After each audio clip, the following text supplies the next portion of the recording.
abantu bakwemera nibakwemeza Imana, ariko Imana ikwemeye ibasha kukwemeza abantu.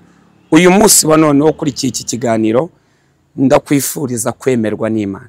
Haranira kwemerwa n'Imana. Amen.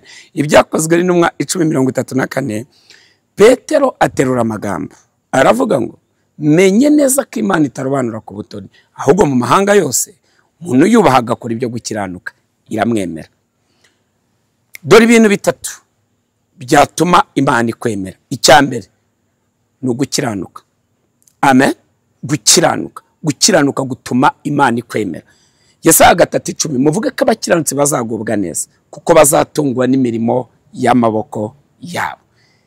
Icya kabiri cyatuma Imana ikwemera ni ukugira umutima wari uri muri Kristo Yesu.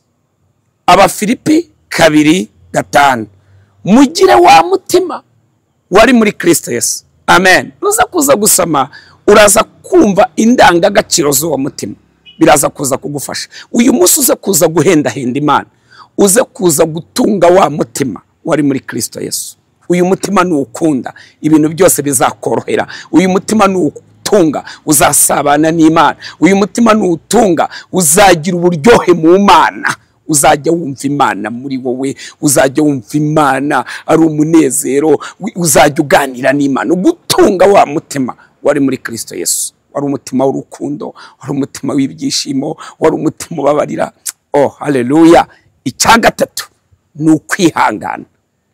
Yakobo 1:12 hahirwa umuntu wihanganira ibimugerageza, kuko namara kwemerwa azambikwa ikamba ry'ubugingo.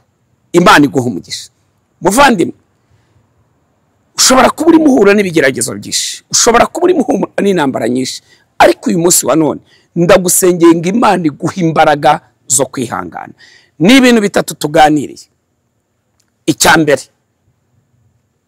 cyatuma Imana ikwemera ni ugukiranuka. Icya kabiri gutunga umutima wari muri Kristo Yesu.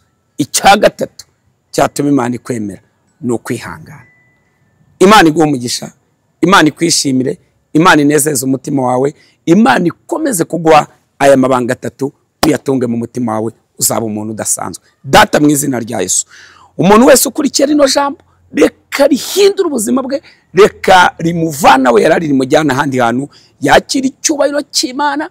Kandi Mwami Yesu Kristo, umuntu wari we wese ukurikiye kino kiganiro utajya gukiranuka, muhe imbaraga zo gukiranuka. Urakoze kubikoreye kuyubahisha mu izina rya Yesu. Amen.